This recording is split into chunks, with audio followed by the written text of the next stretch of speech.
तो व्यूअर्स, आज political science का ये पार्ट 3 का वीडियो है। 2 वीडियो पहले ही अपलोड किया गया है। पहला क्वेश्चन है, उस व्यक्ति का नाम बताइए जिसने दार्शनिक राज्य का सिद्धांत प्रतिपादित किया था। उस व्यक्ति का नाम बताइए जिसने दार्शनिक राज्य का सिद्धांत प्रतिपादित किया था। इसका सही आंसर हो जाएगा प्लेटो। दूसरा क्वेश्चन है, वर्तमान महासचिव संयुक्त राष्ट्र संघ के कौन है। वर्तमान में संयुक्त राष्ट्र संघ के महासचिव कौन है? तो इसका सही आंसर हो जाएगा एंटोनियो गुटेरस। एंटोनियो गुटेरस जो है वो वर्तमान में संयुक्त राष्ट्र संघ के महासचिव है। ये उसका फोटो है। आगे चलिए, आगे है कि समाजवाद का संबंध किस देश की श्रेणी से है। समाजवाद का संबंध किस देश के श्रेणी से है? तो इसका आंसर होगा ब्रिटेन। आगे क्वेश्चन है कि उस व्यक्ति का नाम बताइए जिसने राज्य की उत्पत्ति का दैवीय सिद्धांत प्रतिपादित किया था। उस व्यक्ति का नाम बताइए जिसने राज्य की उत्पत्ति का दैवीय सिद्धांत प्रतिपादित किया था। तो इसका सही आंसर है जेम्स प्रथम। आगे चलिए, आगे क्वेश्चन है कि कौन मुख्य सतर्कता आयुक्त की नियुक्ति करता है। तो इसका सही आंसर हो जाएगा राष्ट्रपति जो है मुख्य सतर्कता आयुक्त की नियुक्ति करता है। ये रहा भारत के राष्ट्रपति का फोटो और प्रधानमंत्री का। आगे चलते हैं। आगे क्वेश्चन है कि किसी भी प्रत्याशी को अगर संसद का चुनाव लड़ना है तो उसे न्यूनतम आयु कितनी होनी चाहिए। तो इसका सही आंसर है 25 साल। किसी भी प्रत्याशी को अगर संसद का चुनाव लड़ना है तो उसे 25 साल चाहिए। और ये जो है ना, ये लोकसभा के बारे में कहा है। यहाँ पे लोकसभा के बारे में पूछ रहा है यहाँ पे। तो लोकसभा के लिए कितना चाहिए? 25 साल। आगे चलिए, प्रश्न 7 है, किस संशोधन द्वारा भारतीय संविधान में प्रस्तावना के 2 शब्द समाजवादी और धर्मनिरपेक्ष जोड़ा गया। तो इसका आंसर हो जाएगा 42वें संविधान संशोधन के द्वारा प्रस्तावना में 2 शब्द समाजवादी और धर्मनिरपेक्ष जोड़ा गया। और 42वां जो संशोधन हुआ था ये 1976 में हुआ था। आगे चलिए, आगे क्वेश्चन है कि भारतीय संविधान के किस भाग में नीति निर्देशक तत्वों का वर्णन है। भारतीय संविधान के किस भाग में नीति निर्देशक तत्वों का वर्णन है? तो भाग 4 में। भाग 4 में नीति निर्देशक तत्वों का वर्णन है। और भाग 1 में भारत के संघ और उसके राज्य क्षेत्र के बारे में बताया गया है। और भाग 2 में नागरिकता संबंधी प्रावधानों को दिया गया है। और भाग 3 में मौलिक अधिकारों को दिया गया है। और भाग 4 में राज्य की नीति निर्देशक तत्वों के बारे में बताया गया है। आगे क्वेश्चन है, 9 नंबर क्वेश्चन है कि जज यानी जस्टिस शब्द किस भाषा से लिया गया है। तो ये लिया गया है लैटिन से। तो इसलिए इसका ऑप्शन लैटिन सही है। आगे चलिए, आगे क्वेश्चन है कि किस समिति के द्वारा पंचायत समिति का गठन किया गया था। तो इसका सही आंसर है खंड स्तर, त्रिस्तर पर जो है ना पंचायत समिति का गठन किया गया है। सर्वप्रथम जो है ना 2 अक्टूबर 1959 को पंचायती राज व्यवस्था लागू हुआ था राजस्थान के नागौर जिला में। 2 अक्टूबर 1959 को जो है ना राजस्थान के नागौर जिला में पंचायती राज व्यवस्था को लागू किया गया था। आगे चलिए, आगे क्वेश्चन है कि मेरे पास खून पसीना और आंसू के अलावा और कुछ भी देने के लिए नहीं है, ये बात किस व्यक्ति ने कही थी, नाम बताइए। तो इसका सही आंसर है चर्चिल ने। आगे चलिए, आगे क्वेश्चन है कि किस जगह पर यूनेस्को का मुख्यालय स्थित है। तो यूनेस्को का जो मुख्यालय है वो पेरिस में है, इसलिए इसका ऑप्शन पेरिस सही है। आगे चलिए, आगे क्वेश्चन है, दोस्तों यदि वीडियो पसंद आ रहा है तो वीडियो को लाइक कर दीजिए, इसमें से आपको भी फ़ायदा हो रहा है। अब मेरे वीडियो को शेयर कर दीजिए, मेरा भी इसमें से फ़ायदा हो जाएगा। प्रश्न 13 है कि संयुक्त राष्ट्र दिवस कब मनाया जाता है। संयुक्त राष्ट्र दिवस कब मनाया जाता है? इसका सही आंसर है 24 अक्टूबर। 24 अक्टूबर को संयुक्त राष्ट्र दिवस मनाया जाता है। और यदि आपसे पूछे कि संयुक्त राष्ट्र संघ का स्थापना कब हुआ था, यूएनओ का स्थापना कब हुआ था, तो इसका आंसर हो जाएगा 24 अक्टूबर 1945 को यूएनओ का स्थापना हुआ था। और जो संयुक्त राष्ट्र संघ के जो प्रथम महासचिव थे वो ट्रिगवी लाई थे। ट्रिगवी ली जो थे वो संयुक्त राष्ट्र संघ के प्रथम महासचिव थे। और संयुक्त राष्ट्र संघ के प्रथम एशियाई महासचिव की बात करें तो संयुक्त राष्ट्र संघ के प्रथम एशियाई महासचिव थे यू थांट जो है संयुक्त राष्ट्र संघ के प्रथम एशियाई महासचिव थे। चलिए आगे चलते हैं। प्रमुख विधि अधिकारी भारत का कौन होता है? प्रमुख विधि अधिकारी भारत का कौन होता है? भारत सरकार का कौन होता है? तो इसका सही आंसर है भारत का महान्यायवादी। आगे चलिए, आगे क्वेश्चन है प्रश्न 15 कि कौन सा व्यक्ति योजना आयोग का अध्यक्ष होता है? कौन सा व्यक्ति योजना आयोग का अध्यक्ष होता है? तो भारत के जो प्रधानमंत्री होते हैं वो योजना आयोग के अध्यक्ष होते हैं, इसलिए इसका प्रधानमंत्री सही है। और योजना आयोग की बात करें तो योजना आयोग की स्थापना कब हुआ था? तो 15 मार्च 1950 को योजना आयोग का स्थापना हुआ था। और योजना आयोग को भंग कर नीति आयोग की स्थापना किया गया। योजना आयोग को भंग करके नीति आयोग की स्थापना कब किया गया? तो इसका सही आंसर हो जाएगा 1 जनवरी 2015 को योजना आयोग को भंग कर नीति आयोग की स्थापना की गई थी।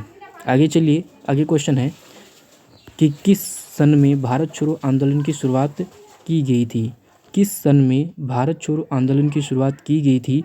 तो इसका सही आंसर है 1942 में। 1942 में भारत छोड़ो आंदोलन की शुरुआत महात्मा गांधी के नेतृत्व में की गई थी।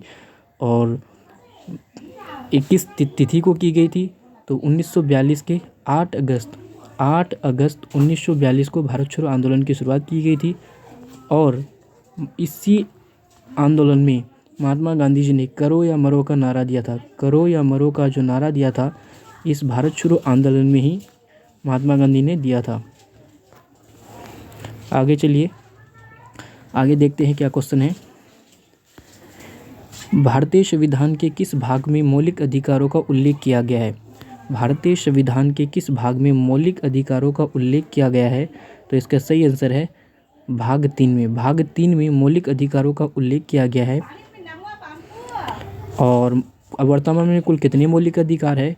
यदि आपसे पूछे कि वर्तमान में कुल कितने मौलिक अधिकार है तो इसका सही आंसर हो जाएगा वर्तमान में कुल 6 मौलिक अधिकार है। संपत्ति के अधिकार, पहले संपत्ति का अधिकार एक मौलिक अधिकार था, लेकिन संपत्ति के अधिकार को मौलिक अधिकार से हटाकर कानूनी अधिकार बना दिया गया है। आगे चलिए, आगे क्वेश्चन है कि किस व्यक्ति ने स्वराज मेरा जन्मसिद्ध अधिकार है कहा था? तो स्वराज मेरा जन्मसिद्ध अधिकार है ये कहा था बाल गंगाधर तिलक ने। आगे चलिए, आगे है कि सुरक्षा परिषद संयुक्त राष्ट्र संघ के सदस्यों की संख्या कितनी है? सुरक्षा परिषद में जो है ना संयुक्त राष्ट्र संघ के सदस्यों की कुल संख्या कितनी है? तो सुरक्षा परिषद में संयुक्त राष्ट्र संघ के 15 सदस्य हैं और इसमें से जो है ना 5 अस्थायी सदस्य हैं। 5 जो है ना सुरक्षा परिषद में अस्थायी सदस्य हैं। ये है अमेरिका, रूस, ब्रिटेन, फ्रांस, चीन। अमेरिका, रूस, ब्रिटेन, फ्रांस और चीन जो है ना संयुक्त राष्ट्र सुरक्षा परिषद के अस्थायी सदस्य हैं, जबकि हर 2 वर्ष में 10 अस्थायी सदस्यों को चुना जाता है। 2 वर्षों के लिए 10 अस्थायी सदस्यों को संयुक्त राष्ट्र सुरक्षा परिषद में चुना जाता है। आगे चलते हैं, आगे क्वेश्चन है कि 20 नंबर क्वेश्चन है कि किसे भारतीय संविधान का अभिभावक कहा जाता है? तो भारतीय संविधान का अभिभावक सर्वोच्च न्यायालय को कहा जाता है। भारतीय संविधान का अभिभावक सर्वोच्च न्यायालय को कहा जाता है। आगे चलते हैं, यदि आपको मेरा वीडियो पसंद आ रहा है तो वीडियो को लाइक कीजिए। आप लोगों के लिए मैंने यहाँ पे फ़ोटो भी लगा दिया है, तो आशा करता हूँ कि आप लोगों को पसंद आ रहा होगा। वीडियो को अपने दोस्तों के साथ भी शेयर कर दीजिए। प्रश्न 21 नंबर प्रश्न है कि किस व्यक्ति के पास संसद को भंग करने का अधिकार है? तो भंग करने का अधिकार जो है वो राष्ट्रपति को है, इसलिए इसका ऑप्शन राष्ट्रपति सही है। आगे चलते हैं, 22 नंबर क्वेश्चन कि गांधी जी ने किस आंदोलन स्वतंत्रता संग्राम का प्रारंभ कि लिखा हुआ है कि गांधी जी ने किसान आंदोलन स्वतंत्रता संग्राम का प्रारंभ किस जगह से शुरू किया था? तो इसका आंसर हो जाएगा चंपारण से जो है ना महात्मा गांधी ने किसान आंदोलन स्वतंत्रता संग्राम का प्रारंभ किया था। और बोलेगा कि चंपारण का आंदोलन कब किया गया था? तो हो जाएगा 1917 में। 1917 में चंपारण आंदोलन का आरंभ किया था महात्मा गांधी ने और किसके आग्रह पर महात्मा गांधी चंपारण आए थे? और चंपारण बिहार में है। ये चंपारण किसके आग्रह पर आए थे महात्मा गांधी? तो आपको बताना है कि राजकुमार शुक्ल के आग्रह पर महात्मा गांधी चंपारण आए थे। आगे चलते हैं। आगे क्वेश्चन है कि किस नाम से 1909 एक्ट को जाना जाता है? किस नाम से 1909 एक्ट को जाना जाता है? तो इसका सही आंसर हो जाएगा मार्लो मिंटो सुधार के नाम से 1909 के एक्ट को जाना जाता है। आगे क्वेश्चन है, प्रश्न 24 है, संवैधानिक अध्यक्ष भारत सरकार का कौन है? संवैधानिक अध्यक्ष भारत सरकार का कौन है? तो इसका सही आंसर हो जाएगा राष्ट्रपति भारत सरकार का संवैधानिक अध्यक्ष है। आगे चलते हैं। 25 नंबर क्वेश्चन है कि किस अनुच्छेद में 42वें संशोधन के द्वारा मौलिक कर्तव्य को जोड़ा गया? किस अनुच्छेद में 42वें संशोधन के द्वारा मौलिक कर्तव्य को जोड़ा गया? तो इसका सही आंसर हो जाएगा अनुच्छेद 51A। अनुच्छेद 51A के तहत मौलिक कर्तव्यों को जोड़ा गया। यदि पूछे कि 42वां संशोधन कब हुआ था? तो 42वां संशोधन 1976 में हुआ था। 1976 में 42वां संशोधन हुआ था। आगे चलते हैं। प्रश्न 26 है, किसके द्वारा भारत की संविधान सभा को गठित किया गया था? किसके द्वारा भारत की संविधान सभा को गठित किया गया था? तो कैबिनेट मिशन इसका सही आंसर हो जाएगा कि कैबिनेट मिशन के द्वारा भारत की संविधान सभा को गठित किया गया था। यही आपसे पूछे कि कैबिनेट मिशन कब गठित किया गया था? तो 1946 को कैबिनेट मिशन को गठित किया गया था। और कैबिनेट मिशन के अध्यक्ष की बात करें तो कैबिनेट मिशन के अध्यक्ष थे पैंथिक लॉरेंस। ठीक है, पैंथिक लॉरेंस जो है कैबिनेट मिशन के अध्यक्ष थे। और यही पूछे कि भारतीय संविधान के निर्माण में कुल कितना समय लगा था? तो 2 वर्ष 11 माह 18 दिन 2 वर्ष 11 माह 18 दिन का समय भारतीय संविधान को बनाने में लगा था।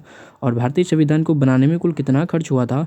तो भारतीय संविधान को बनाने में कुल 63 लाख 96,729 जो रुपया है ना, वो भारतीय संविधान के निर्माण में खर्च हुआ था।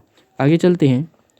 आगे क्वेश्चन है, प्रश्न 37 है कि उस व्यक्ति का नाम बताइए जिसने अतिरिक्त मूल्य का सिद्धांत प्रतिपादित किया था? तो इसका सही आंसर हो जाएगा कार्ल मार्क्स। ये कार्ल मार्क्स का चित्र है, देख सकते हैं आप। आगे चलते हैं। आगे क्वेश्चन है कि किस सन में रोलेट एक्ट पारित हुआ था? तो रोलेट एक्ट 1919 में पारित हुआ था, इसलिए इसका ऑप्शन 1919 सही है। और रोलेट एक्ट को जो है ना, रोलेट एक्ट को काला कानून के नाम से भी जाना जाता है। रोलेट एक्ट को काला कानून के नाम से भी जाना जाता है। ठीक है, वीडियो पसंद आ रहा है तो दोस्तों लाइक ज़रूर कीजिएगा। और ये पार्ट 3 है मेरा, और हर दिन एक वीडियो पॉलिटिकल साइंस का आएगा। कम से कम ये 5 से 10 दिन तक ये पॉलिटिकल साइंस का सीरीज चलाएंगे। उसके बाद फिर किसी दूसरे जीके के सब्जेक्ट को लेंगे और उसके बाद उसको भी कंटिन्यू करेंगे। तो आज ये पार्ट 3 है, और देखते हैं 3-4 पार्ट और इसका आएगा, उसके बाद फिर दूसरा सब्जेक्ट का आएगा। ठीक है, इस वीडियो को आप 2 बार देखिए, ये सब प्रश्न देखेंगे कि 2 बार में आपको याद हो जाएगा। ठीक है, आगे क्वेश्चन है कि संविधान सभा का पहला अधिवेशन किस जगह हुआ था? संविधान सभा का पहला अधिवेशन किस जगह हुआ था? तो इसका सही आंसर हो जाएगा दिल्ली में जो है ना, संविधान सभा का पहला अधिवेशन हुआ था। और ये पहला अधिवेशन कब हुआ था? तो 9 दिसंबर 1946 को संविधान सभा का पहला अधिवेशन हुआ था। और इसी अधिवेशन में डॉक्टर सच्चिदानंद सिन्हा को संविधान सभा का अस्थायी अध्यक्ष चुना गया था। आगे चलते हैं। आगे है कि भारतीय संविधान के समय में मूल कितने भाग थे? भारतीय संविधान के समय में मूल कितने भाग थे? तो भारतीय संविधान के समय में कुल 22 भाग थे। ठीक है, वीडियो पसंद आ रहा है, अच्छा लग रहा है तो कृपया करके अपने दोस्तों के साथ शेयर कर दीजिए। और मैंने आप लोगों के लिए चित्र भी यहाँ पे दे दिया है, तो आशा करता हूँ कि आप मेरे वीडियो को शेयर करेंगे, लाइक करेंगे। और तो चलिए, भारतीय संविधान में के समय में कुल कितने मूल भाग थे? तो मूल भाग 22 थे और 8 अनुसूचियाँ थी, 395 अनुच्छेद थे। ठीक है, 395 अनुच्छेद थे मूल संविधान में, 8 अनुसूचियाँ थी। आगे चलते हैं, ये भारतीय संविधान का चित्र है। चलिए आगे चलते हैं कि प्रश्न 31 है कि असहयोग आंदोलन किस कांड के कारण बंद करना पड़ा था? नाम बताइए। तो असहयोग आंदोलन जो है चौरा चौरी कांड के कारण बंद करना पड़ा था। असहयोग आंदोलन की जो शुरुआत हुई थी 1920 में असहयोग आंदोलन की शुरुआत हुई थी और इस असहयोग आंदोलन में ही बाल गंगाधर तिलक है उसकी मृत्यु हो गई थी। बाल गंगाधर तिलक की मृत्यु हो गई थी असहयोग आंदोलन में ही। और यदि बोले तो चौरा चौरी कांड कब हुआ था? तो चौरा चौरी जो कांड हुआ था 5 फरवरी 1922 को चौरा चौरी कांड हुआ था। और ये कहाँ हुआ था? तो ये उत्तर प्रदेश के गोरखपुर ज़िले में हुआ था ये चौरा चौरी कांड 5 फरवरी 1922 को। इसके वजह से जो है ना असहयोग आंदोलन को बंद करना पड़ा था। और यहीं पे वीडियो को समाप्त करते हैं और अगला वीडियो बहुत ही जल्द आएगा।